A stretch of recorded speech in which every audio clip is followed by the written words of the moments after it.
Am I going to run out of eggs? Like if I keep collecting eggs, do I run out? Does it affect me in the long term in terms of the hormones, in terms of, does it trigger perimenopause?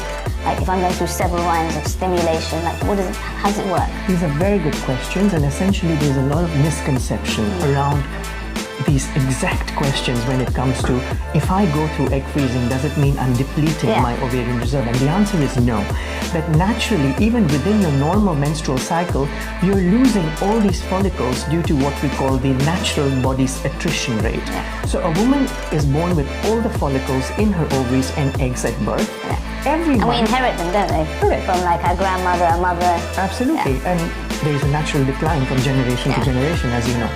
However, after puberty, each month when a woman ovulates, even in her normal menstrual cycle, she's losing a lot of these follicles that could have potentially resulted in an egg. So what we're doing in an egg freezing cycle, we are not accelerating any of those follicles to die naturally. We're just capturing those follicles which would have died a natural death in the ovary, and instead of that, we're cultivating them to collect the eggs. So you're taking eggs that would have actually naturally been expelled by my body in my menses, so you're actually turning around and expanding them and trying to make good material out of them. Absolutely, spot on. So the next question is, do I freeze eggs or do I freeze embryos, and what's the stats?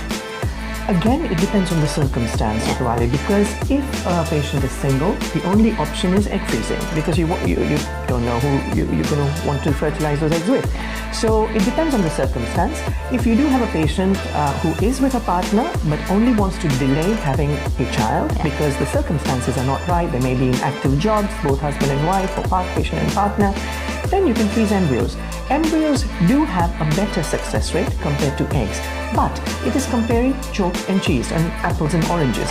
An egg doesn't mean an embryo. It takes a few eggs to get an embryo, and that's why the mistake that often patients make when they ask that question... I feel like I made myself as well, right? Absolutely. So. The mistake patients make is that they say that, does an egg mean an embryo? No, it doesn't. It takes a few eggs to make an embryo.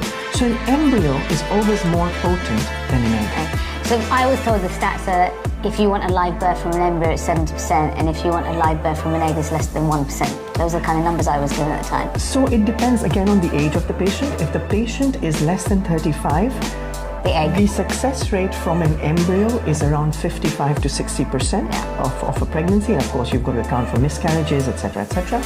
But if you're talking of an egg, it's 5 to 6% per egg, because it takes a good number of eggs to make an embryo. To make the embryo. Wow, so those numbers decline and decline and decline. Absolutely, it's a funnel. It's absolutely a funnel.